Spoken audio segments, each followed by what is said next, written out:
Senior रहनुमा मुस्लिम league नून रफीक रजवाना साहब से। रफीक साहब, बहुत शुक्रिया आपके वक्त के लिए। चाहे ने साइफर का जिस तरह से इस्तेमाल किया, जिस तरह से अवामी जज्बात का गलत इस्तेमाल किया, उनको बढ़ाया, और अब हम देख रहे हैं कि ये बात साबित भी हो रही है। और एक वक्त ऐसा भी आया था कि अमेरिकन किसी भी हवाले से कोई बात करना ही नहीं चाह रहे थे। आप क्या समझते हैं, एक बहुत बड़ा पंगा लिया गया आलमी पावर से, और ये चीज़ें क्योंकि हजम नहीं हो रही थी किसी को भी कि किस तरह से वहां से साइफर आया?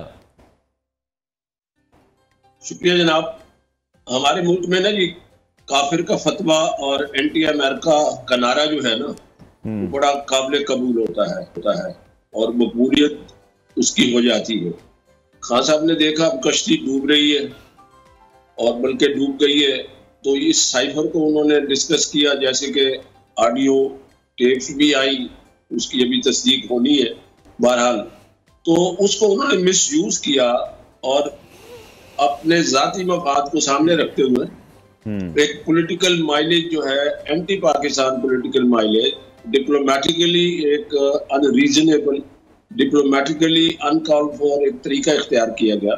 दुनिया उस पर हैरान जरूर हुई, और अमेरिका खास तौर पर। देखिए, हम अमेरिका से जितने भी हम नाखुश हों, मगर अमेरिका से बिगाड़ हम लोग कर नहीं सकते। जिस तरीके से साइफर को बुनियाद बनाकर और उन्होंने कहा कि इस पर हम खेलेंगे, बहुत सारी बातें हैं, सारी दुनिया को पता है, आपके मीडिया के जरिए, प्रिंट मीडिया के जरिए बातें आ गई, उनके अपने करीबी दोस्तों ने कही, उनके अपने करीबी उनके जो प्रिंसिपल सेक्रेटरी थे उन्होंने कही। तो मैं ये समझता हूँ अच्छी बात नहीं है, एंड सफर फॉर दैट। और इसी तरह से बाकी लोग के वाकयात है, इस सफर फॉर दैट। तो सियासतदान को इस तरह के हालात में मुल्क की सलामती, मुल्क का मफाद अजीज तर रखना चाहिए, जाती मफाद को एक तरफ रखना चाहिए। और जाती मफाद भी क्या हासिल हुआ? लोगों को गुमराह किया, लोगों को गलत सोच दी। वो आप एक पॉलिटिकल लीडर है, लोगों को सही पटड़ी में चलाए। इलेक्शन है, कभी कोई हारता है, कभी कोई जीतता है, हुकूमत कभी किसी की आती है, किसी की जाती है, और बाकी बहुत सारे हालात होते हैं। तो वन शुड बी पेशेंट। एक बंदे को तसल्ली से आराम से काम करना चाहिए।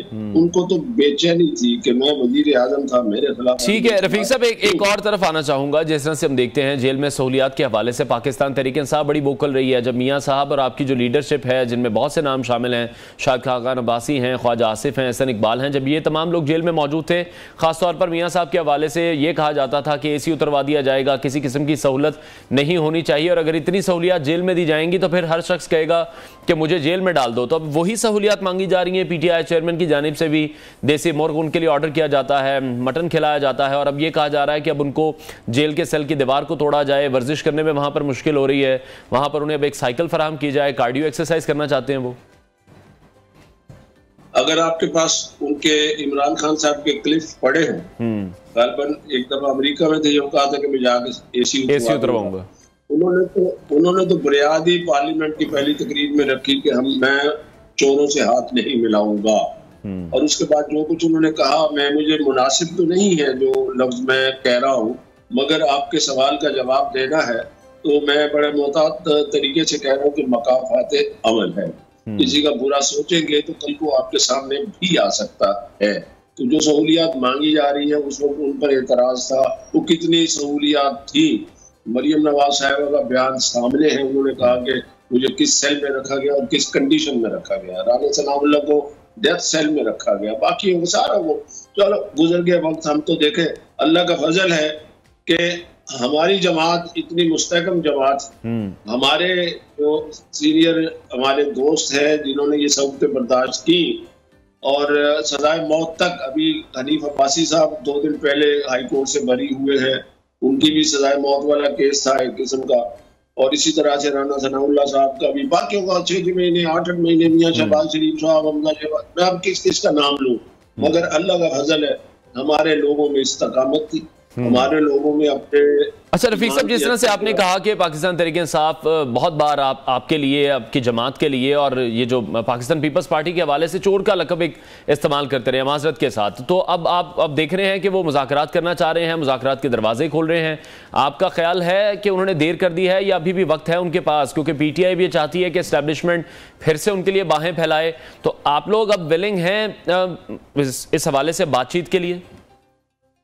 लेकिन इन प्रिंसिपल तो इसमें कोई एतराज नहीं होना चाहिए कि मुज़ाकरात होने चाहिए, ताकि मुल्क इस जो हीजान का शिकार किया गया और माशरे में एक नफरत फैलाई गई, माशरे में एक तूफान बदतमीजी आया, तो उसको खत्म करने के लिए करना चाहिए। मगर देखना ये है कि क्या whether it is too late now.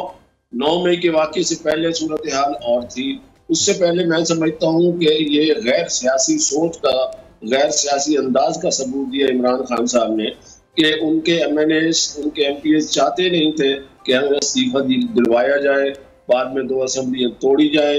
बेहतरीन तरीका था, कदम एतमाद हो गया, उसी को सामने रख के वो वजीर आजम से हट गए, वजारत उज़्मा से हट गए।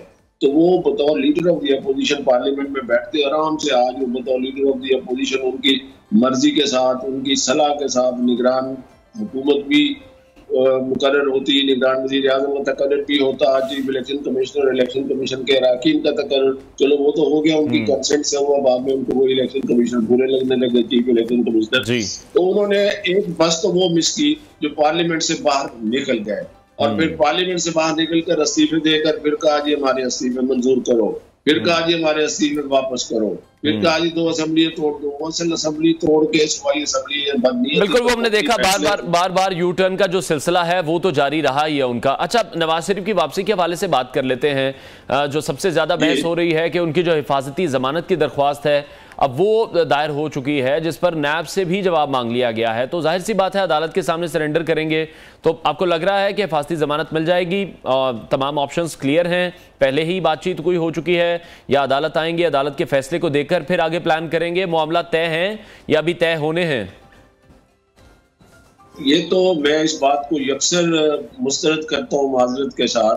आई रिफ्यूट दिस थिंग कि कोई अंडरस्टैंडिंग हो गई है, कोई बातचीत हो गई है, कोई और बात हो गई है। अदालत से क्या बात हो रही है? ठीक है, ये तो एक मुकदमे में उन्होंने हिफाजती जमानत के लिए दरखास्त दी, उनका राइट है। और मांगा क्या है उन्होंने? देखें, वो कह रहे हैं कि मैं लाहौर जाऊं तो मुझे इश्तिहारी करार दिया हुआ है। लेकिन रफीक साहब, अगर हिफाजती जमानत नहीं मिलती तो फिर जो आप लोग तैयारियां कर रहे हैं, बंदे इकट्ठे कर रहे हैं, मीनारे पाकिस्तान पर प्लान कर रहे हैं, फिर उसका क्या होगा?